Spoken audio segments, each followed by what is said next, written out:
让开！哎，别跑！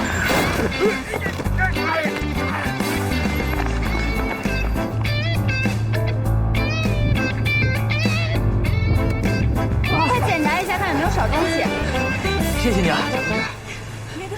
以后还需要您到派出所配合一下调查。哦，我是检察官助理，以后有什么事情需要调查的，就到检察院找我。我叫付小柔。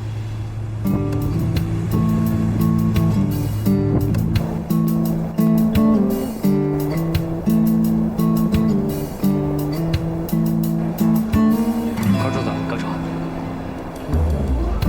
高处早。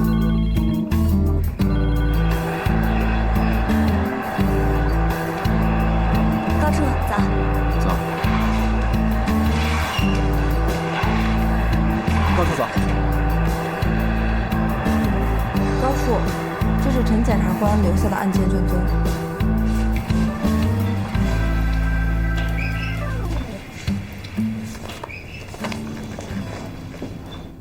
高健，方检早。哎，方姐，您怎么还过来了？我本来想放下包等您的报道呢。辛苦啊！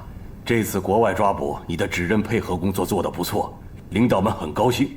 哎，你可给中国的检察官争了光啊！没有，又立了一功。立什么功啊？您请坐。这次出去也耽误了很多工作。哦，这个问题是该解决了，不能一个人包揽天下吧？我给你配了一个检察官助理。检察官助理，政法大学毕业的高材生，人家呀，点名要跟你学习，上周就来报道了，你不在，我让他今天就来找你，好好带带人家。您给我配备了个女的。你怎么知道是个女的？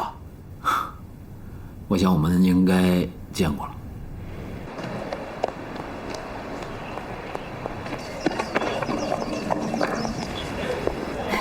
哎，请问你找谁？啊，你好，我是来报道的，请问高健出场在几层？在5层，谢谢啊。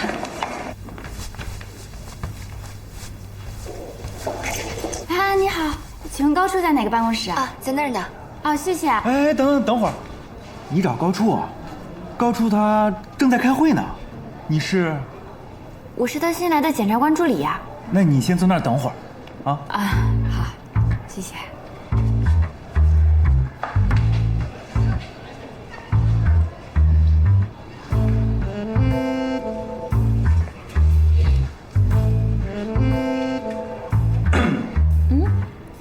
怎么没有高处的照片呀？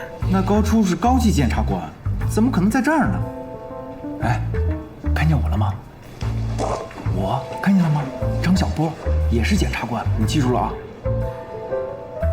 你是高处粉丝？是啊，我知道他很多传说的。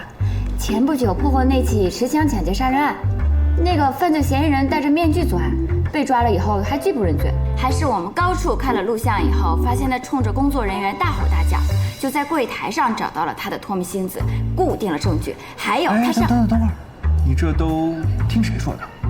我们学校都这么说呀。他在我们学校可是风云人物。这是传说。传说？那实际上呢？实际他，哎，他有外号，叫鬼见愁。鬼见愁？待会儿你就知道了。哎，他完了，来。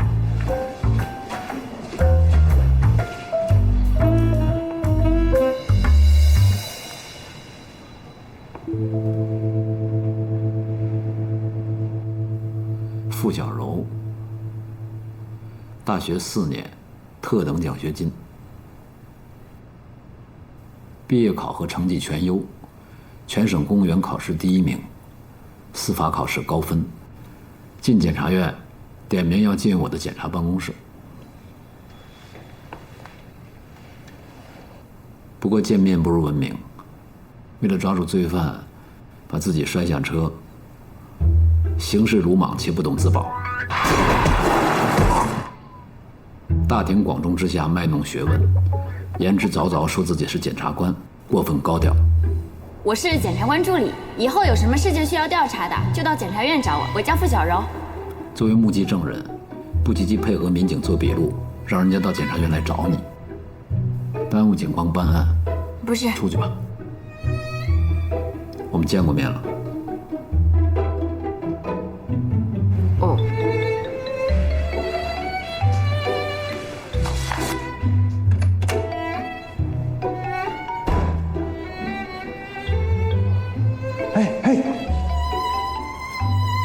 哎，小同志，这么快见完了？连句话都不让我说。你可不是第一个在高处这儿碰壁的。来，喝点天然水，别生气啊！我跟你说啊，人无完人嘛。我们高处以前做检察官助理的时候，也遇到过疏忽，这种疏忽就造成了他这样的性格，所以才变成鬼见愁的。哎，你干嘛呀？我问你呢嘛，是不是因为这件事变成鬼见愁的呀？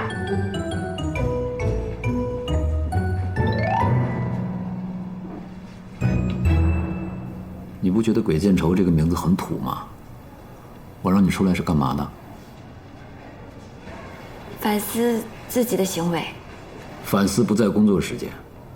张小波，到。这是我的检察官助理，把陈检察官留下的卷宗拿给他看看，熟悉一下案情。立刻去办。是。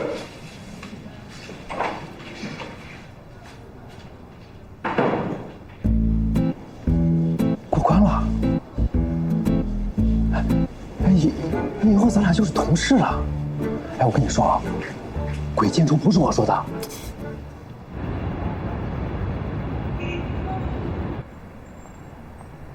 邓总，委托手续已经办好了。这个案子介入的时间晚了，现在要争分夺秒，尽可能掌握所有的情况。这个案子我们一定要接吗？这个案子值得做。我看过卷宗，马月月的确承认自己撞被害人致死。但是被害人是不是因为车祸致死？警方虽然有初步的意见，但是依然存在疑点。可我总觉得这个案子胜算的可能性不大。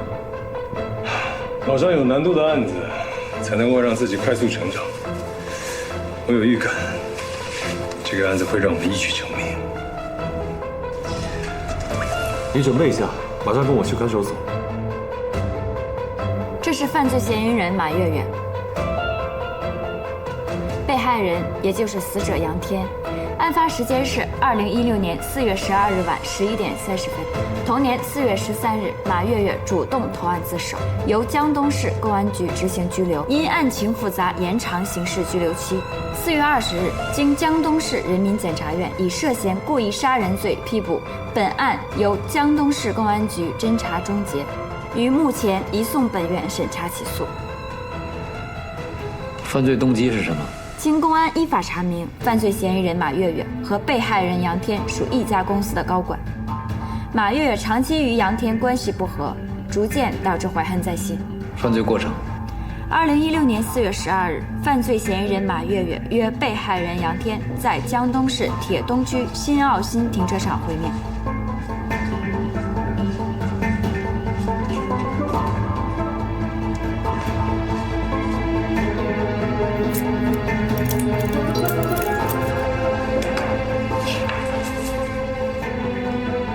我叫邓凯文，他叫沈杰，我们是卡米洛特律师事务所的律师。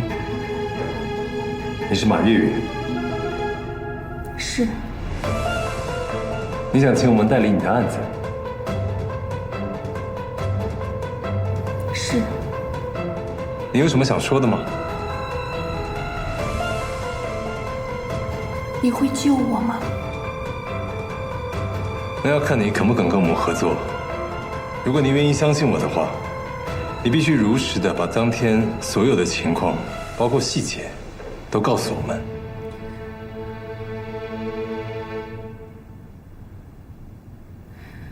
那天我约杨天在停车场见面，我们这是最后一次。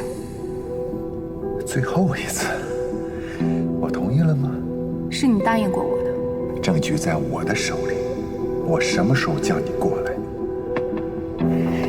你就得什么时候到。杨天，你也太过分了，我还有家庭。跑到这儿来跟我谈家庭，你跟别人在一起的时候总不谈家庭。无耻！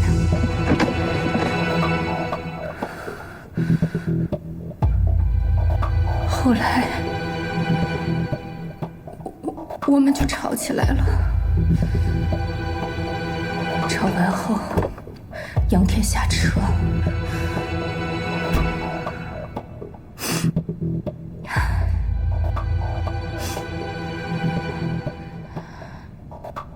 他在车外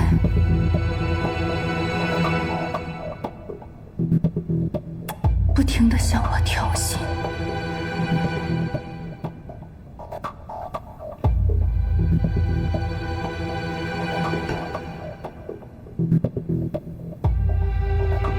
看着他，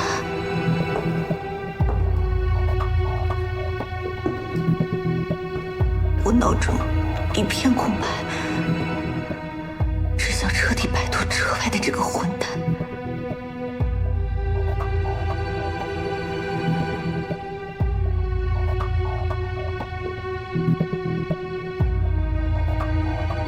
厌恶、耻辱、愤怒，我控制不住自己的身体。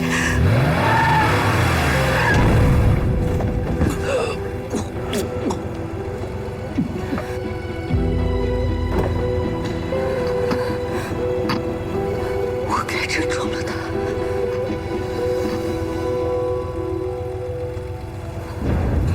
我很害怕，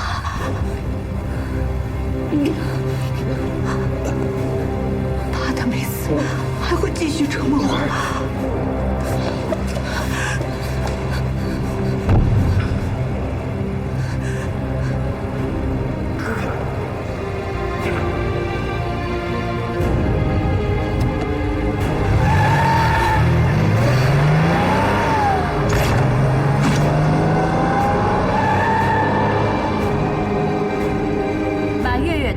进行2次碾压，并随之逃离现场。停车场看护人员孔令新巡查时发现了受伤的杨天，拨打了120电话。之后，杨天被送到江东市医院救治。杨天经医护人员全力抢救，仍在4月13日凌晨5点钟死亡。这是法医出具的鉴定意见，证明杨天生前因车祸2次碾压，导致头部、肾脏、肝脏等多处器官受损而死亡。马月月多次接受公安机关审讯时，供述了犯罪事实。经公安机关依法调查，根据已有证据判断，他涉嫌故意杀人罪，罪名成立。这个案件经过网络发酵，现在已经成为我们江东市乃至全国的新闻热点。副总经理撞死总经理，已经成了社会焦点，引起社会的广泛关注。现在大家都知道这个案件的重要性了吧？知道了。我们的任务呢，就是完整的梳理一下这个案子。行了，干吧。好。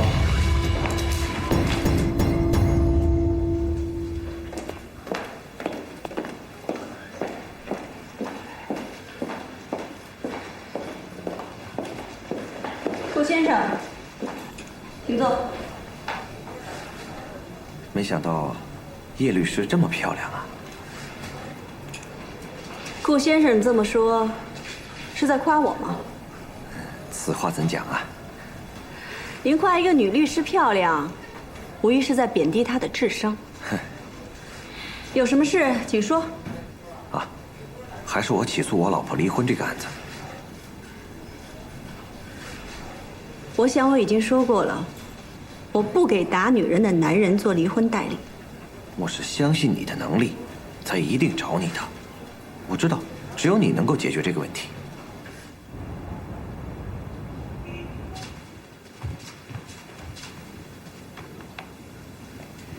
邓总，马月月的案件，您压力很大。时间有点晚了，案子已经起诉了，只能靠法庭上的努力。我跟罗主任协调一下，抽调几个人过来。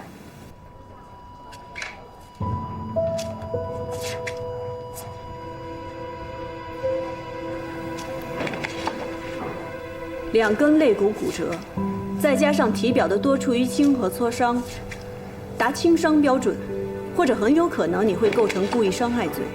不会吧？很轻，我就是用拳头小小的教训了他一下，轻伤，没错。顾先生，就算是轻伤，那也触犯了刑法。但如果他执意要司法机关依法惩处，他敢？他敢。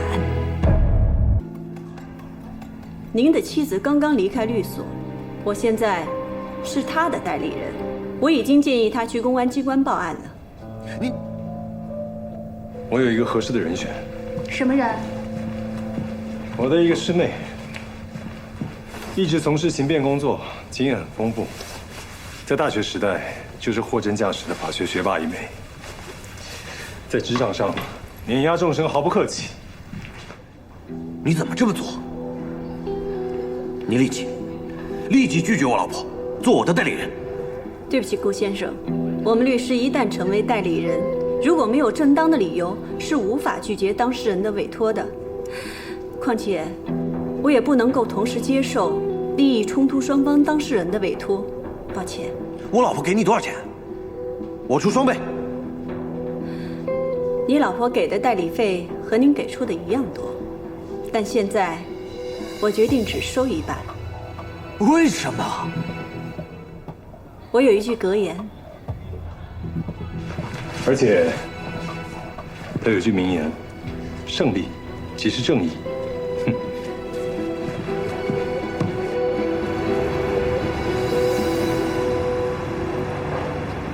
马月月案这么着急，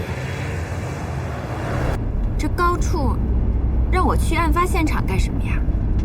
了解公安的办案流程、侦查方式，对我们检察工作是有帮助的。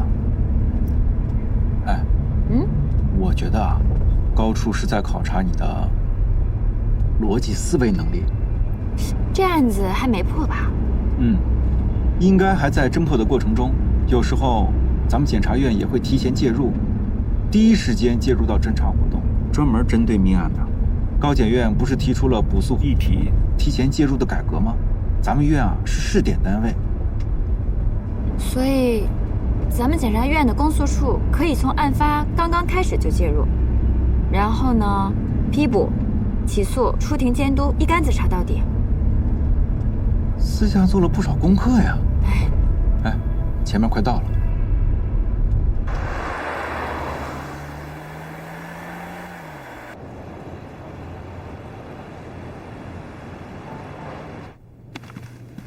哎，小韩。哎，小波，我来介绍一下啊，这是我们高处新来的检察官助理付小柔。你好。你好，小柔，刑警队韩冰。马队让我给你们介绍一下案子的基本情况。来，这边。啊，谢谢。3天前，我们接到这家银行经理的报案。按照惯例，那天为银行的取款日，一名取款人员在保安和银行金库的管理员田明的陪同下，一起进入了金库。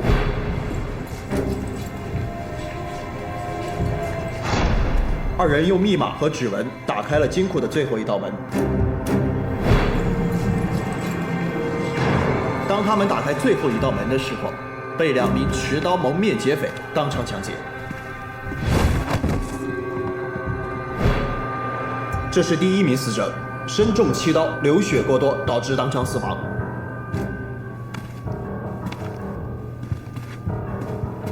这是第2名死者，身中5刀后，被凶手用扯断连接摄像头的电线，当场勒死。这边，这是第3名受害者，是银行金库管理员田明，身中3刀，流血过多，当场昏迷，现在正在医院抢救。根据核实，银行的200万现金和300块500克的金锭，现在下落不明。这些就是这个案子的基本情况。还有没有留下什么其他痕迹？当时我们从掉在地上的摄像头中找到了一段残留的影像，我们已经移交由技术部门鉴定。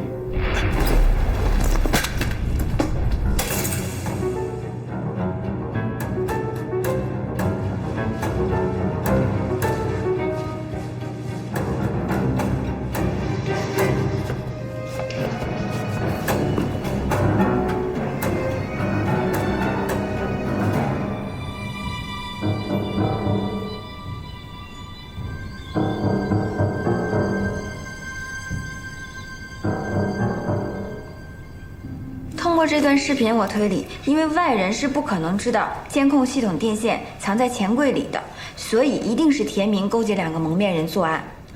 利用这个视频的盲区，田明扯断电线，勒死银行管理员。在这个时候，外面的保安听到了声音要跑进来，结果被后面的2个蒙面人连刺数刀致死。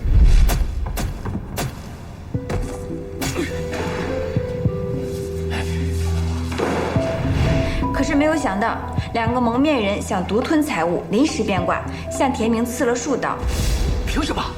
玩命的是我们2个，你凭什么赢一半？没有我，你们谁也别想出去！别跟他废话，做了他！你这是对田明身受重伤的一种推理。你的推理性不错，但是推理只是逻辑分析，真正的答案还需要从证据当中去找。再仔细看看画面。我已经看了很多遍了。你觉得这里面没有问题吗？没有啊。你仔细看看墙面。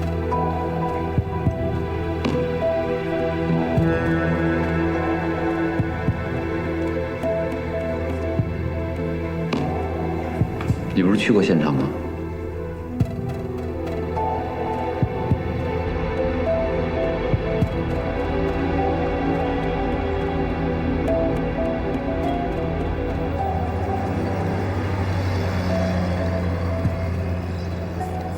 难道遗漏了什么？不可能啊！你仔细看看墙面。墙面？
拿了钱赶快走啊！说好了，你们2个一半，剩下一半是我的。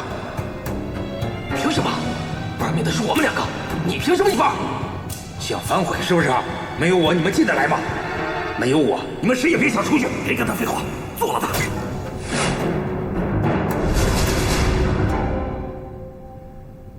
墙面。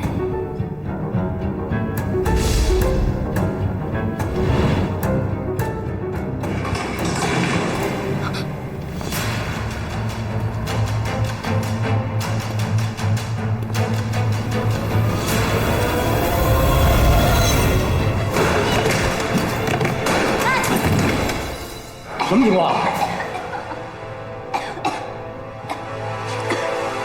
你谁啊？在这干什么呢？我是检察官助理付小柔，你是谁啊？这是我们刑警队马队，马立行。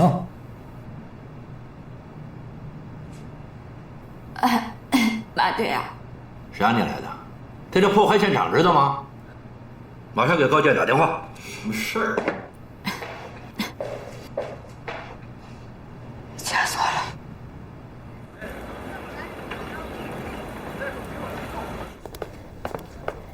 你知道顾先生每年给我们所带来多少收益吗？啊，你这样对待他，又伤感情，也减少你的收入和我的收入啊。第一，我和他之间根本没有感情，谈不上伤害。第二，一个律师的眼中不能只有钱。你给我站住！好，你不爱钱，你高尚，你可以分文不取的为委托人辩护，可是我们律所耗不起啊。你现在又把大客户得罪了，你这有违律师合伙人的素养啊！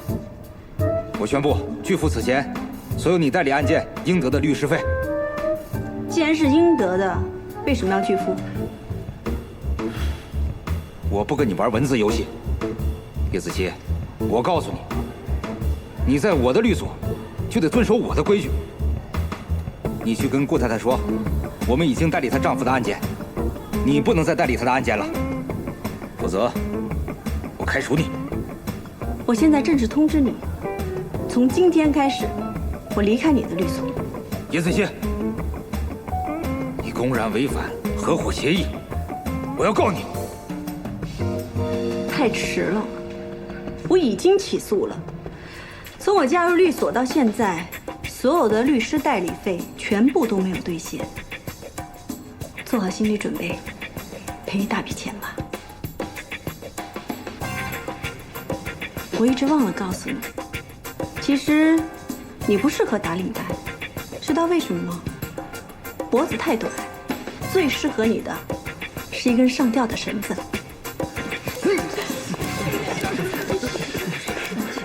都看什么看？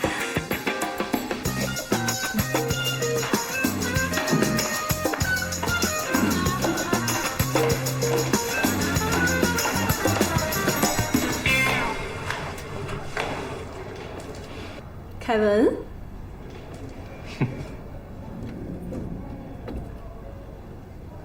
私自进入犯罪现场，还袭警。哎，高处怎么了？亲自登门赔罪，那得点点好的。是啊，看你精神状态挺好的，不像受伤。我这是内伤，还一大包。你的人下手也太狠了。来，那个酱牛肉，几点羹？来个清蒸鱼，再要份鸭肉。你去。哎，你干嘛去呢？还不都赖你？这案子换什么公诉人呢？我心里没底了。昨天晚上复查，看看有什么破绽。目无尊长，大尾包。我学生，干嘛还要尊重你呀？这不请你吃饭了吗？护犊子！谁让你去现场的？案发现场不能破坏，这规矩你不懂吗？没事儿，证据都固定完了。拿几瓶水去。好嘞。说说，发现什么了？田明是意外受伤，可是，在金库的墙面上发现了血迹，但在监控上却没有发现血迹。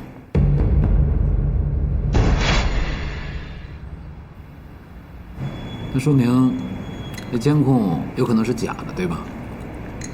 我是这样想的，不过单凭这一点好像没有办法证明这个，所以我还是会去找其他证据。小师妹，你有考虑过来我们律所吗？已经有无数律所向我伸出橄榄枝了。介绍一下贵律所的情况吧。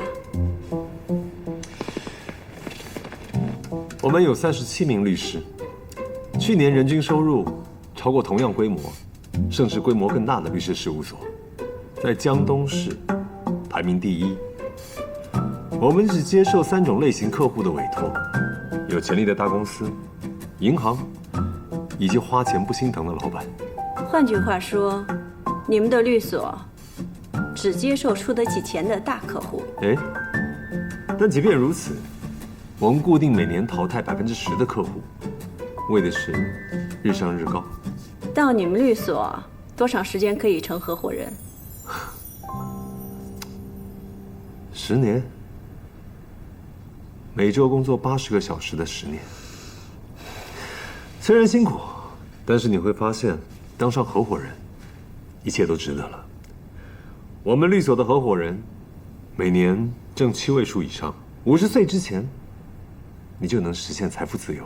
我在这家律所待了7年，前2年我的工资已经超过了7位数。但是你干得不开心。我调查过了，你现在的律所，律师的跳槽率是28%，这个数字在卡米洛特是0。最近3年，没有一个律师离开卡米洛特。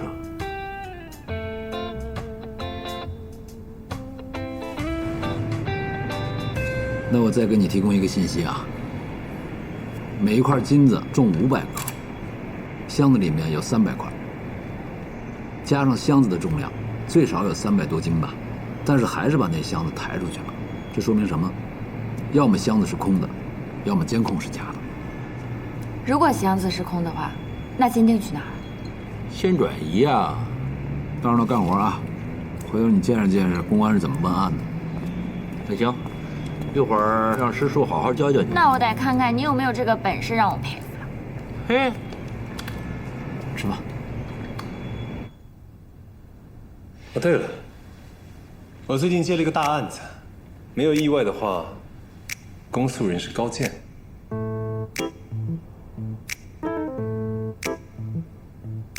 什么案子啊？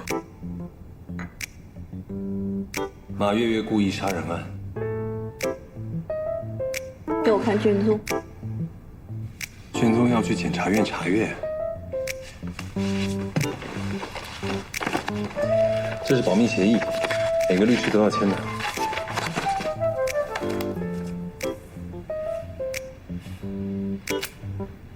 你怎么这么有自信能说服我开出的条件，哪个你们满意的？我？哪个我都不满意。那太好了，表示我还有努力的空间。难产。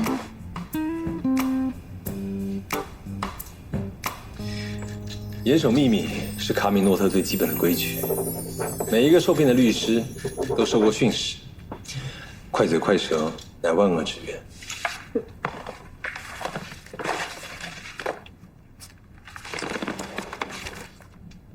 哎呦，我拿错了，你刚才签的是聘书啊？真的？啊？我早看出来了。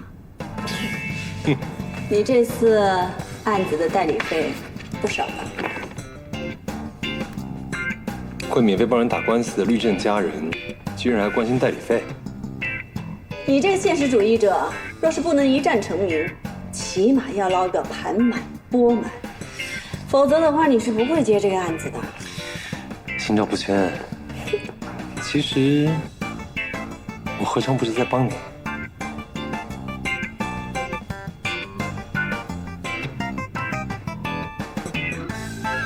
你别以为你很了解我，你不是有自己的训示吗？什么？快嘴快舌，乃万恶之源。Cheers。欢迎。请多关照，老板。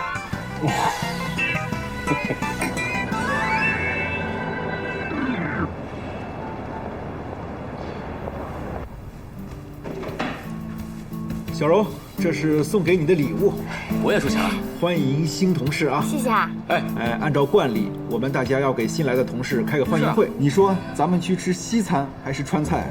哎呀，别吃饭了，天天吃饭，我还减肥呢。咱们去逛街吧。不是，小柔，跟你有什么关系？人家小柔是新来的。对啊。小柔，你说西餐还是川菜？吃西餐，别吃饭了，吃西餐。好，小柔说西餐，那就西餐。走，下班。哎，你们干嘛呢？不下班了吗？怎么还不走啊？高冲，小柔不是新来的同事吗？我们想开个欢迎会，让我们增进感情。增进感情？对呀。在工作中也可以增进感情啊！正好我加班，你们跟我一块儿，把卷宗再看一遍，重要证据再检查一次。哎呀，怎么到我这改规矩啦？肯定是刘明刚的那个案件出现了问题。好了，加班。加班吧。精确的 DNA 检测报告周3可以拿到，我安排专人周3去您那儿，只要报告一出来，就交给他就行了。好的。周3您能否到庭说明检验的依据？我要到周3中午才能到江东啊。中午才能到江东啊？不知道能不能赶上。啊，那没关系，这样，到时候我派人去高铁站接你。胡小柔，交给你个任务，周3一早去趟王教授那儿，就在那儿等着精确的 DNA 报告出来以后，马上送至法庭。中午去高铁站把王教授接到法庭。那个时间我应该已经在法庭上了。又让我跑腿儿，这不是一般的跑腿儿，是重要的证据。周三2点之前，王教授必须到达法庭，能完成吗？能。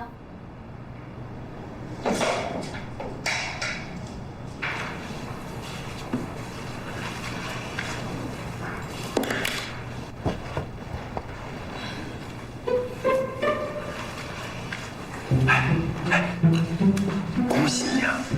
你已经经过层层考验了，可能已经被鬼界中信任了。可能被信任是什么意思？就是说你已经通过了他的最初测试，接下来的道路会很曲折。好耶，加油吧！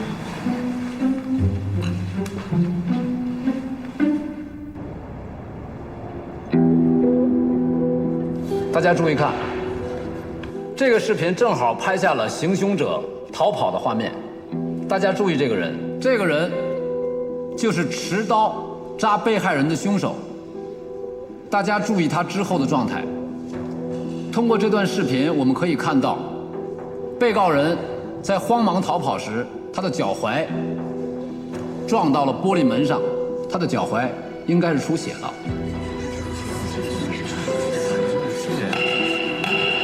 肃静。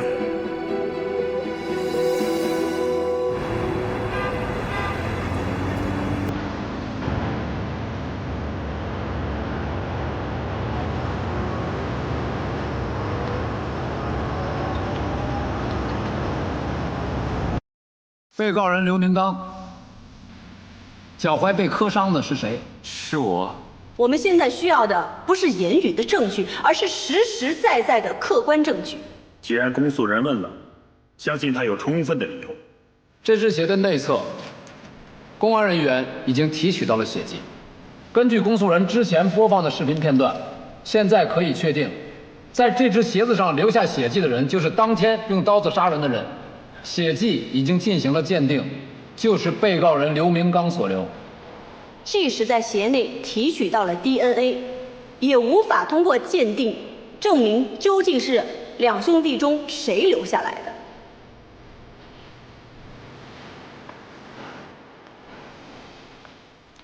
公诉人要补充什么证据吗？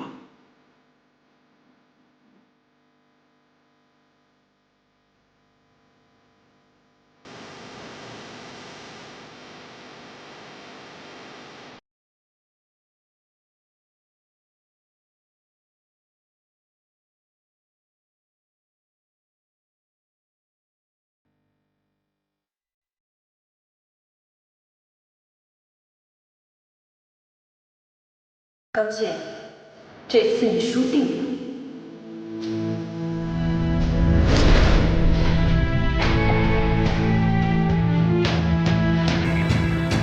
审判长，公诉人申请出示新的证据。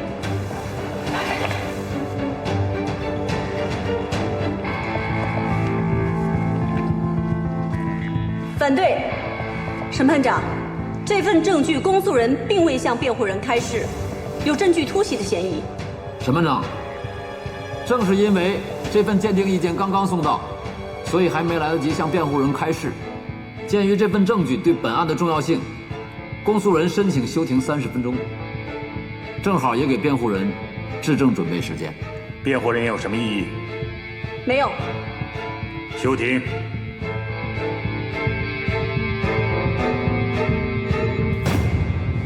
审判长，鉴于公诉人给出的这份鉴定意见非常专业，辩护人认为有必要请鉴定人出庭向我们解释一下这份鉴定意见的依据。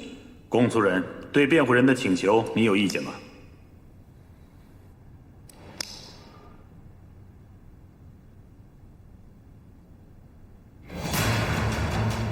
肖荣同志，让你久等了。你的脚怎么了？没事，老李，麻烦开快点。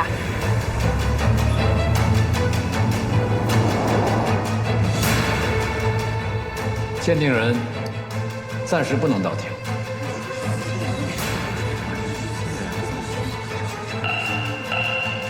大家肃静。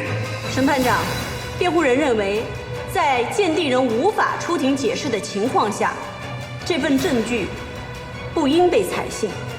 同时也请合议庭对该证据不予采信。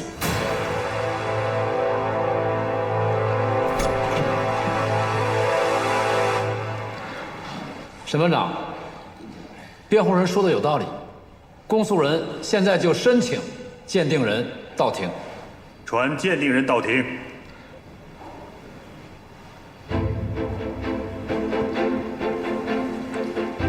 请问，目前全世界有什么方法可以区分同卵双胞胎的 DNA？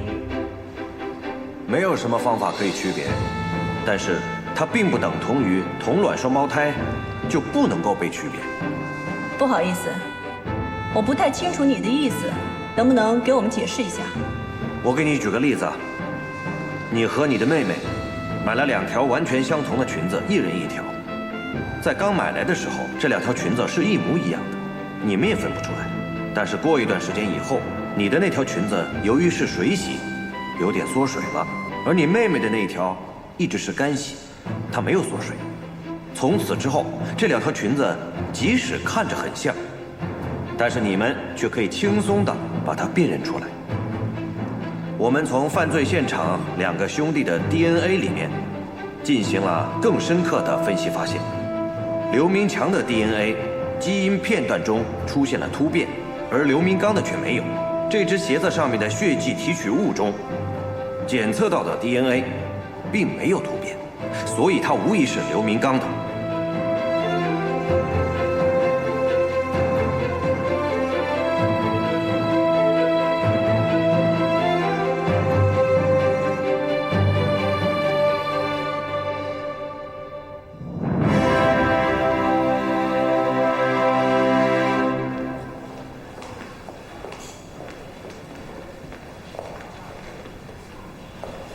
今天怎么这么晚接王教授过来啊？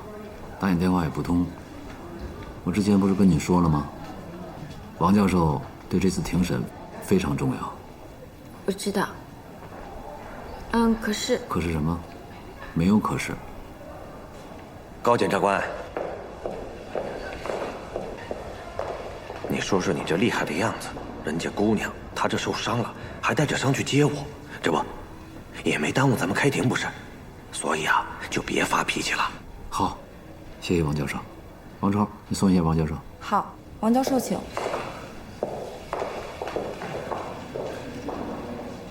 上哪儿了？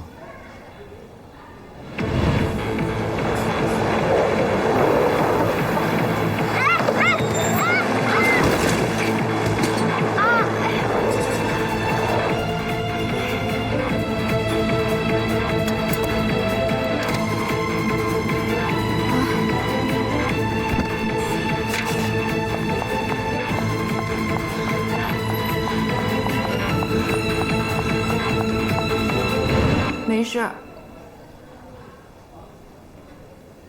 张小波，你带付小柔马上到医院去，检查一下脚踝。啊，好。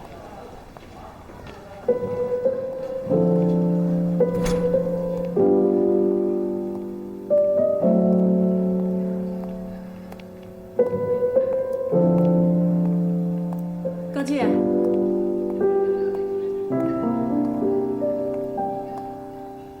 我又输了。我赢的也不轻松。按理说，输了的人不应该提条件，但你也知道，他们2个兄弟偷补品是为了母亲的身体。现在如果2个兄弟都进了监狱，多病的母亲谁来照顾？我能理解，你是出于道德同情，想帮他们。但是情是情，法是法，这个你也应该清楚。如果他们真的不想让他们的母亲没人照顾，就不应该持刀杀人。另外，我相信刘明强的行为跟你无关，我能理解。作为辩护律师，你得全力以赴。但请你也相信我，我也是一个有同情心的人。执法为民吧。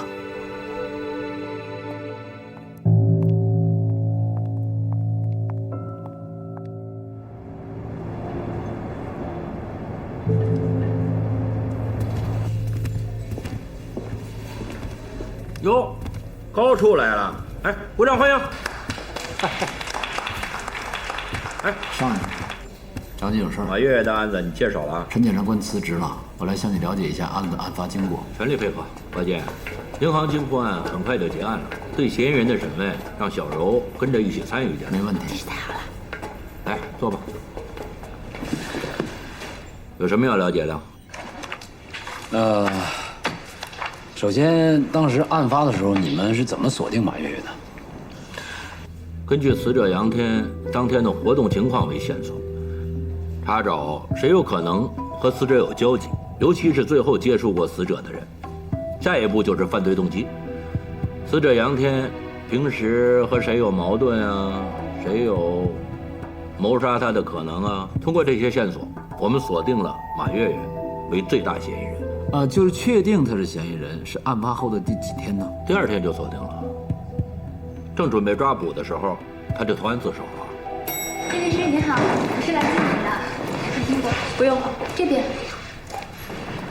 我是邓律师的秘书。我知道你叫沈杰，今年刚毕业1年，就做了邓律师的助手。听说你很有能力。谢谢您。您这边请。那您是先休息还是这边用餐？帮我点一份牛排，5成熟，1杯美式咖啡。记住我咖啡的糖只放2分之2糖。叶律师好。叶律师，这边是邓律师的办公室，您的在这边。这是我们的办公大厅，现在一共有37名律师。您的办公室在这边。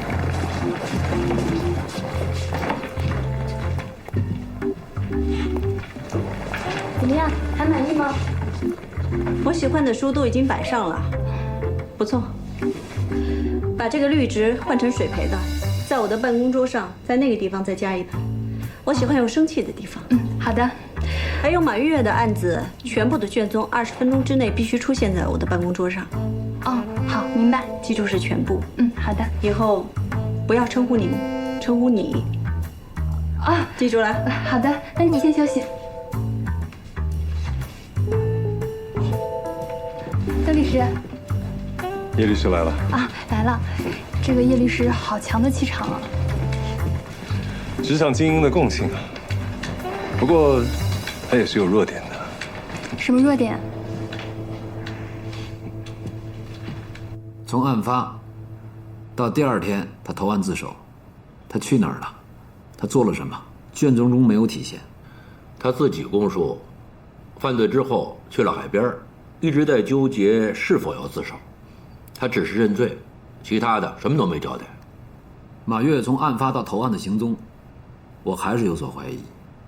这个期间他去哪儿了？见了什么人？做了什么？这案子不起诉了吗？马月月认罪态度也挺好的，你觉得有问题啊？你查一下吧，查清楚了我心里踏实。行，你说查就查。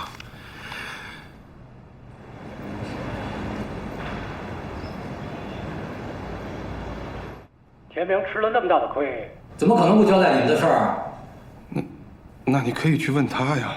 我这儿给你一个坦白的机会，说吧，金晶是不是藏在你们伪造监控的地方？制造假的监控录像，也就是说，肯定有第2现场了。确切的说，是第1案发现场。哦。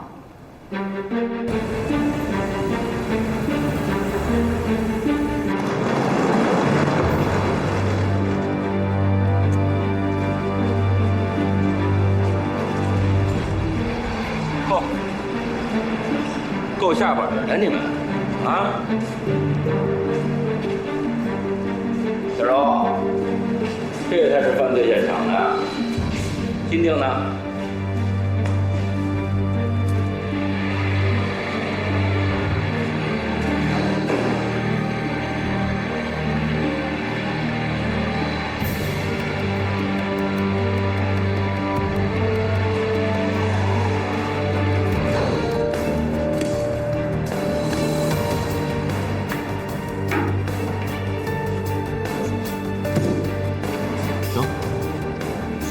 回家了，去。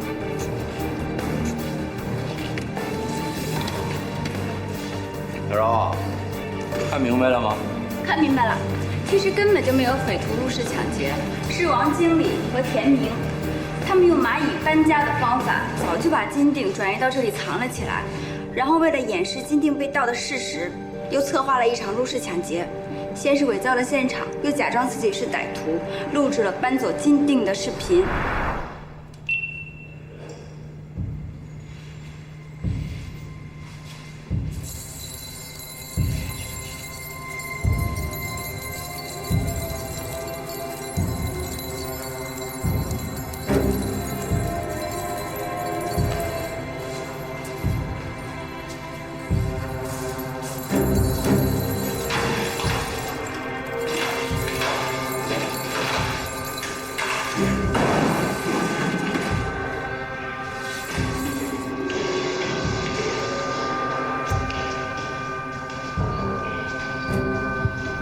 最后再扯断金库监控的连接线，毁掉了真实犯罪过程的监控录像，混淆视听。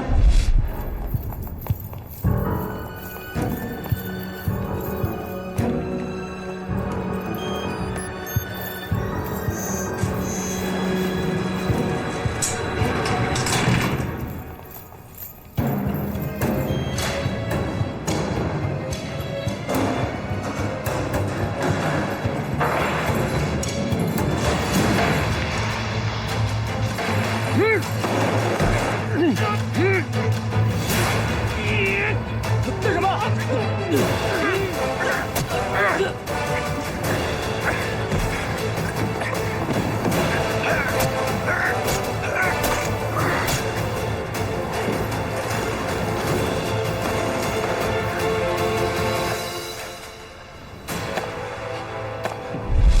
已经不错了，在现场溜达一圈，就能发现是熟人作案，比张小波强多了。一个检察官初来乍到的，要都像高健那么聪明，侦查你们也一起干了得了，让我们公安干嘛呀？嘿，我给你上的第一课就是眼见是实，耳听是虚；第二课就是告诉你，眼见也未必是事实，懂了吗？嗯。王经理，你说你跟田明是一条线上的蚂蚱，你为什么杀他呀？我觉得这种事儿少一个人知道，便多一份安全。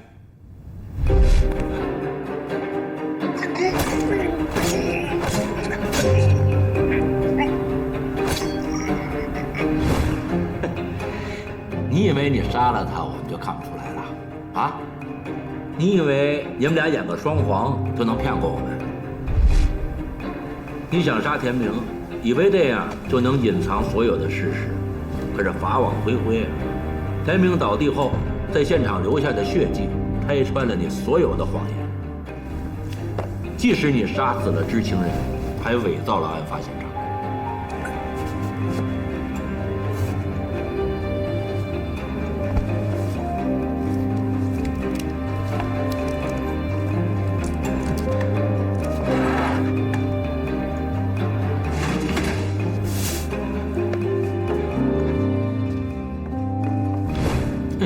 太天真了，怎么样，小柔，能当你师叔了吧？你以为你杀了他，我们就看不出来了啊？你以为你们俩演个双簧就能骗过我们？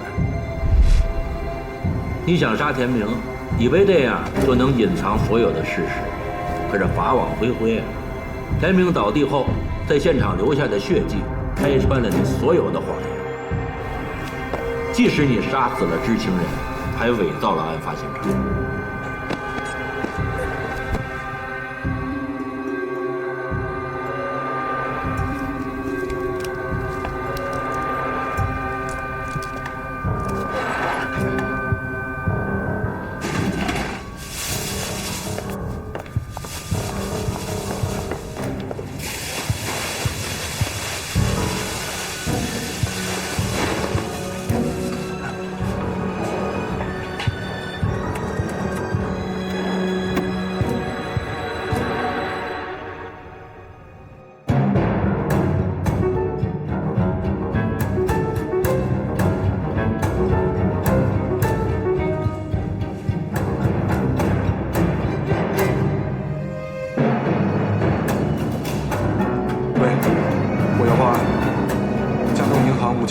金库发生抢劫。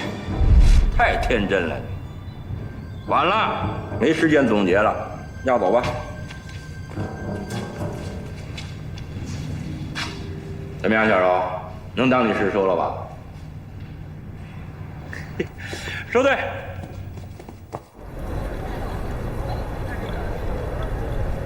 银行金库抢劫案查得怎么样？挺顺利的，马立雄他们已经破案了，嫌疑人也已经到案了。傅小柔参与了吗？参与了。怎么样？胆大心细，证据审查能力强，逻辑推理能力也不错，可用。给你配个助手不容易啊，好好的带一带。啊。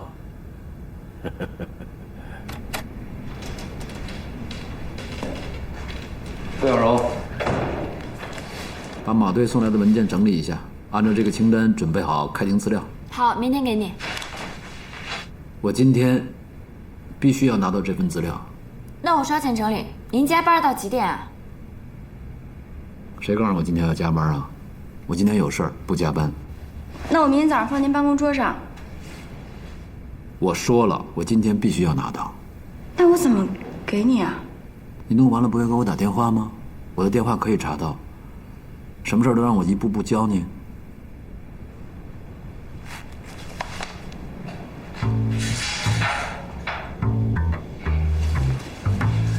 什么人啊？幸好这是同事，我真为他的家人感到担忧。别郁闷了，我告你奸细的，搞出家里人，还有一个小鬼见证，搞出克星。一家子鬼见愁。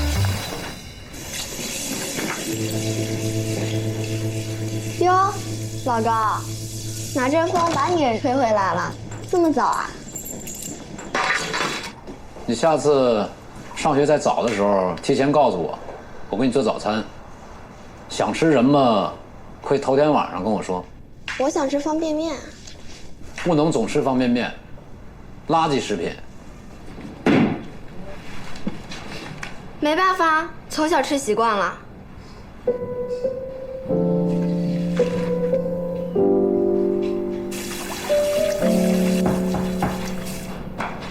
你说，开门，我站着手呢。你找谁？这里是高健家吗？对啊，你找老高。谁呀？傅小柔，你怎么来了？你要的资料。好，进来吧，不用换鞋。怎么找到这儿的？我学习能力很强的，我跟张小波要的你家地址。行，放在桌上，正好我做饭呢，一块吃点。哦，不用了，我放下就走。正好是饭点儿，既然来了，吃个便饭嘛。小双，照顾客人，给阿姨倒杯水。知道了。聊聊天儿。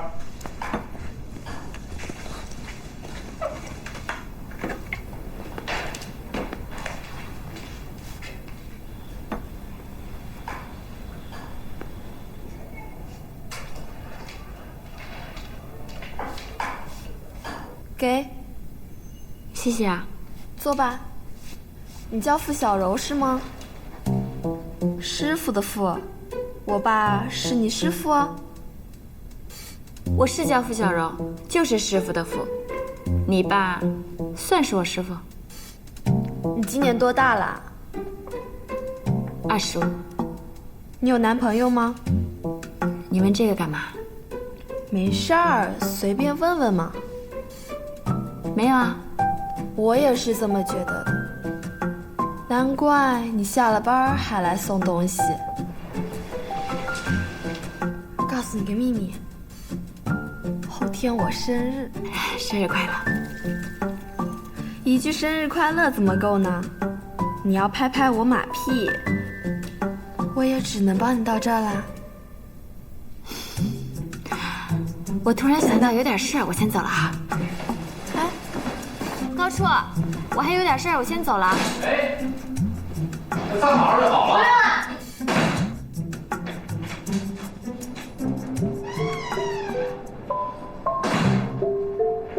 生。跟他说什么了？没说什么呀，你不是让我跟他随便聊聊吗？马上吃饭了啊！你真的没泡方便面呀？没有。从今天开始，家里所有的方便面都会消失。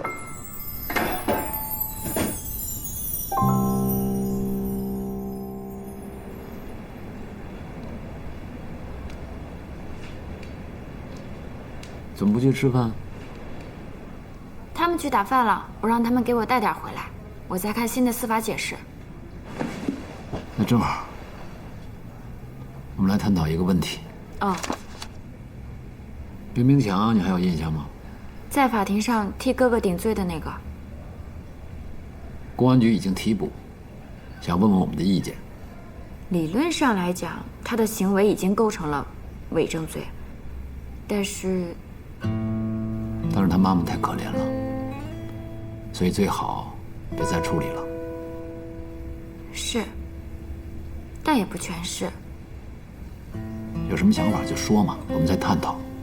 我认为林明强虽然犯了伪证罪，但可以不追究的原因，不仅仅是因为他有一个可怜的母亲需要人照顾，当然，这肯定是原因之一。更重要的是，他是在为自己的哥哥做伪证，欺骗法庭，这是可以理解的。中国古代有亲亲得相守逆的传统，也就是说，从古至今，我们就有这样的思考习惯。更何况，他是为自己的哥哥做伪证，是基于人伦天性，想自己承担这些罪名，这跟其他的做伪证也是有区别的。所以呢？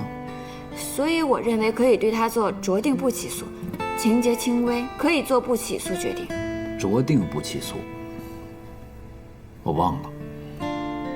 你没忘，你这是对我又有一次的考核吧？还要考多少次啊？对于一个检察官的考核是终身的，没有次数限定，所以你要时刻准备着。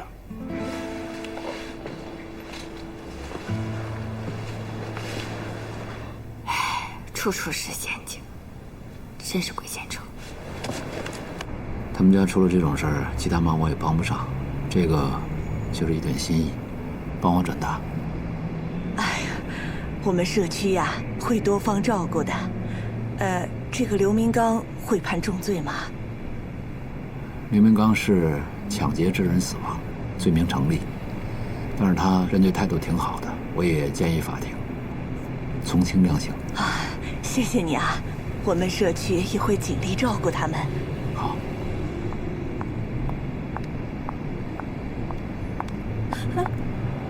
你怎么也在这儿？你怎么也来了？您好，那个我想给刘明刚家里捐点钱。哦，谢谢谢谢，不客气，谢谢叶律师。好。你呀，还是跟以前一样，外冷内热，就像你自己说的那句话：善良不要喧哗。我说过吗？你当然说过了，你说的每句话我都记得很清楚。你成为我爸学生的时候，你就是我的偶像。不会吧？我记得我们第一次见面的时候，好像并不是很融洽。你还记得？那是因为当时我爸天天夸你，夸得我特别不服气，所以呢，我就故意找了一个茬，找你去理论。结果到现在也没有赢了你。你太要强了。我知道，我知道我不是左倾，没有他那么诗情画意。抱歉啊。你说实话，你觉得我现在是一名好的律师吗？当然是啊，不是我说的，公认的。我成为现在这个样子，其实和你有很大的关系。我选择做一名律师，都是因为你。你肯定忘了，那时候有一天我放学回家，在家里啊，我记得你和我爸因为一个法律的问题在争辩。我还记得当时我爸气得浑身发抖，你呢？你就理直气壮地站在那里，神采飞扬地说：“理越变越轻，法越变越明，控辩越精彩，国徽就越闪亮。”那个时候年轻气盛，现在再也不敢那么气他老人家了。可是你不知道，那时候你说的那段话让我特别激动，也就是在那一刻，我下定决心要做一名刑辩律师。为什么不是检察官呢？因为我知道你的理想是做公诉人，有控诉就要有辩护，如果没有辩护律师，公诉人指控的公平价值就无法充分体现。我希望有一天我们同时站在法庭上，实现彼此的价值。好，我也很期待那种高水准的对抗，在法庭上妙语连珠中体现法治精神，因为很过瘾。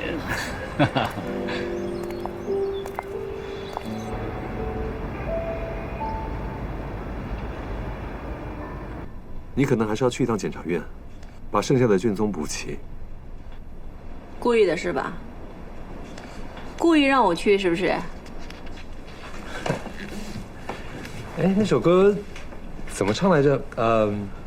男人女人，有生之年狭路相逢不可避免。这次又是他负责这个案子，你可不能心软啊！你什么时候见过我心软过？知道我最喜欢的警察是谁吗？布鲁斯·威利斯。当然不是了，我喜欢更经典的。经典。悲惨世界的警察沙威，他崇尚法律无上的准则。你知道他说过什么吗？在法律面前，没有人可以例外。你确定他说的不是胜利即正义吗？那是我说的。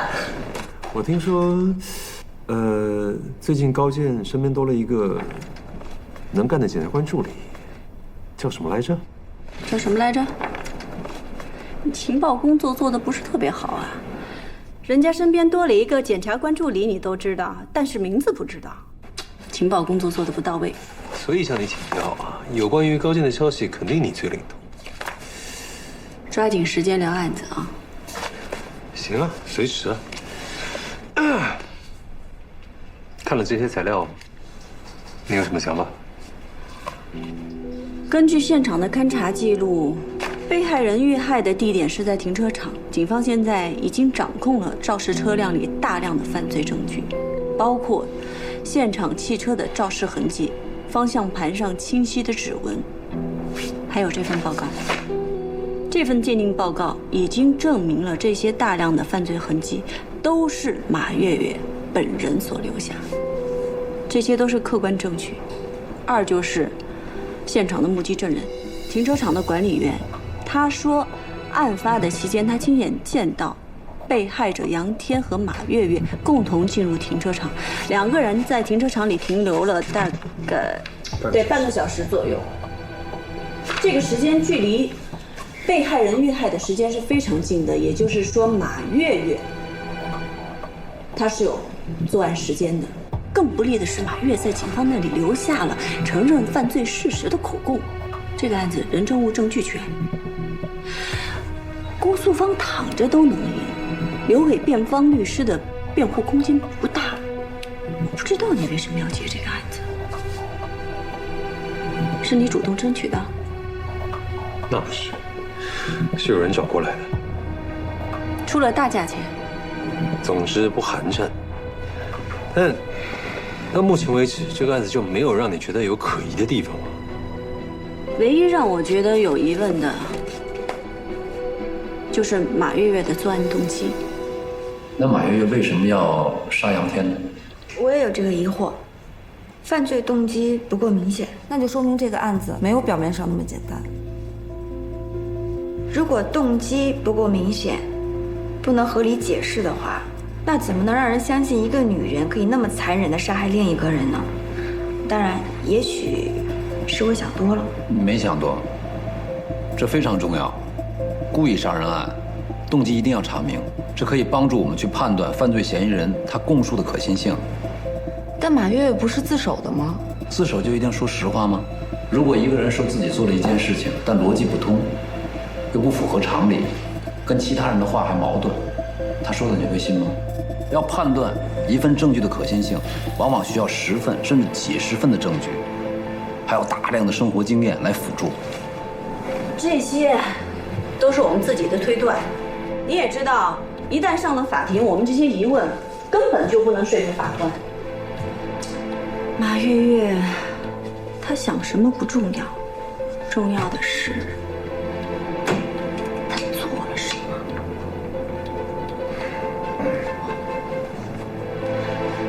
你见过她了？见过。个性内向，沉默寡言，连警方都难以从他口中得到太多东西，恐怕我们也是一样。笑什么？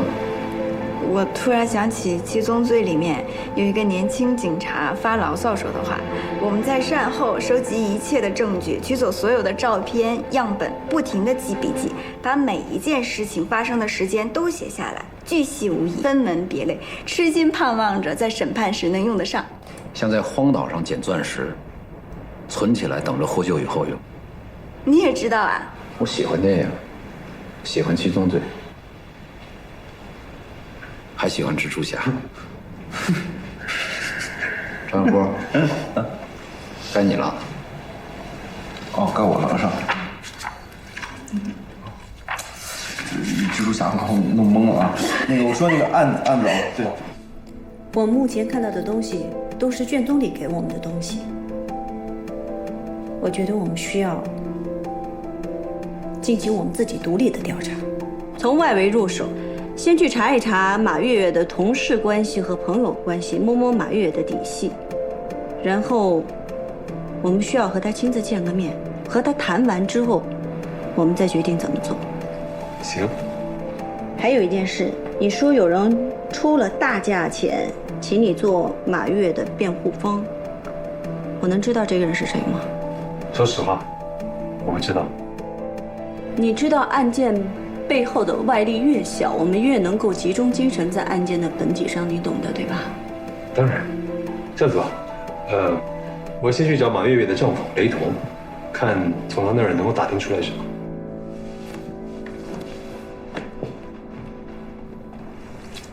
报纸出新消息了，知名律师邓凯文代理了马月月开车撞人致死案。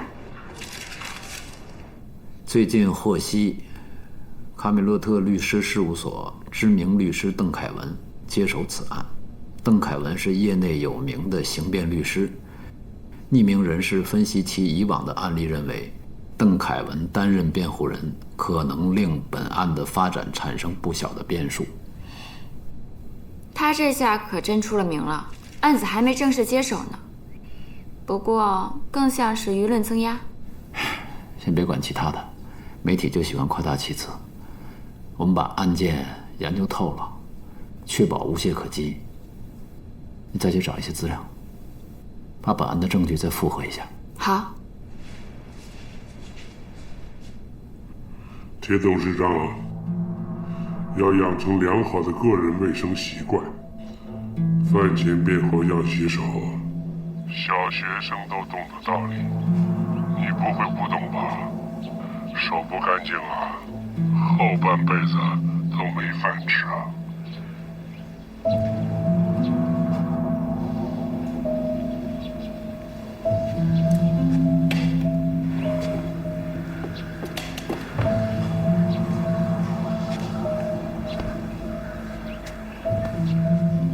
有人提醒我，让我把手洗干净。董事长，你怎么考虑的？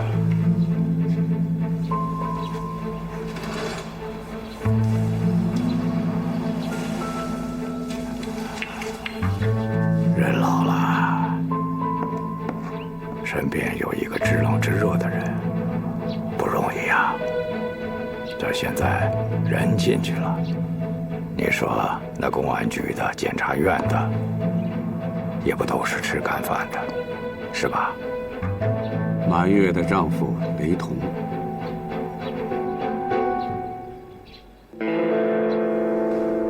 今天我来是想请教您关于马月月的事儿。该说的我都跟警察说了。其实我也只有一个问题：据您所知，他和杨天之间究竟存在什么不可调和的矛盾，以至于他会采取这么过激的手段？杨天是罪有应得，如果我是他，可能手段还会更狠。能不能具体说一下，究竟是什么样的矛盾呢？对不起，我这里没你想知道的，我还有事。李现，谢谢。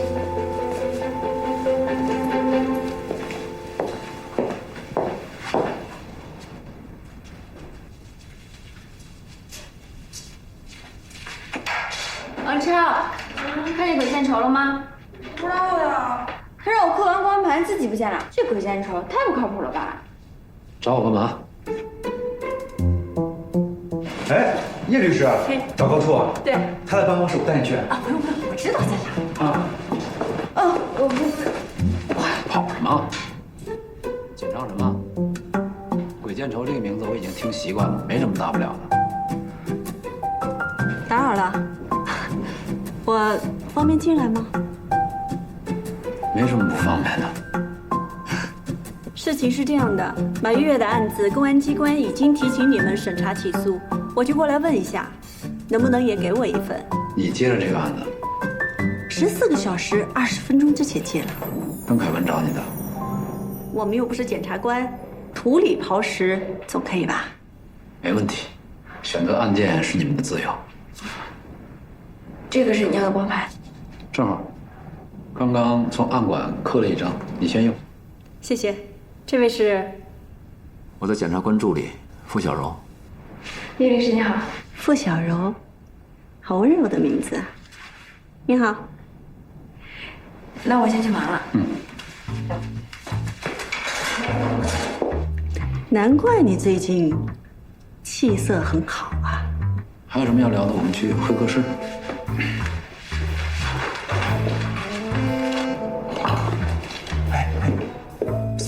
小柔，你刚才有没有闻到一股酸味？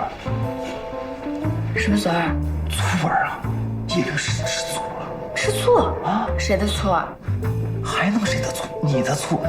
你看叶律师那脸色，哎呦，太难看了。你有病吧？他吃我的醋干嘛？是哪门子隔壁老王的酸醋啊？我跟你说啊，你要小心啊！这个叶律师可不是个小角色，那经常挂在嘴边的一句话就是“胜利即是正义”，你小心啊，无辜躺枪中弹。别忘了没提醒你啊！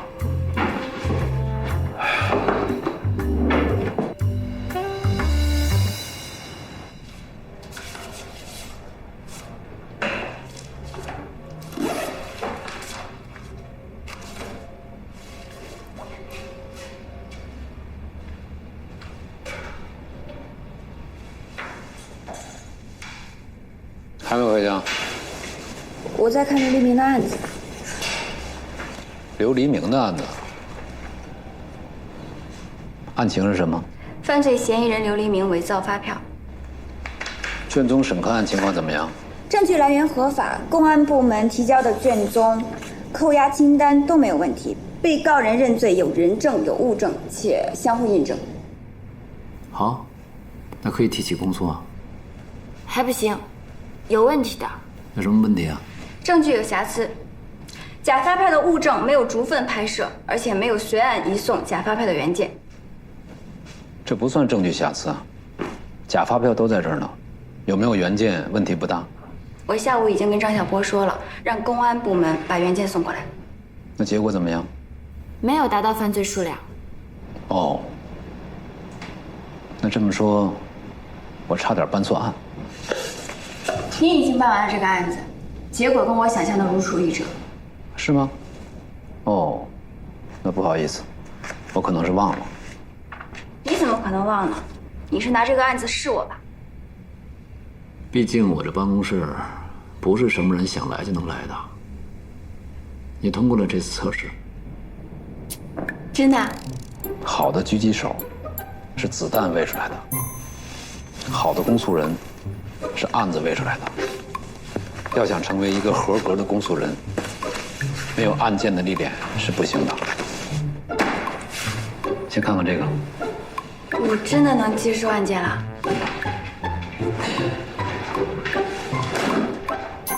我先跟你讲讲这个案子的情况啊，具体的一些细节还需要你认真的去读卷宗。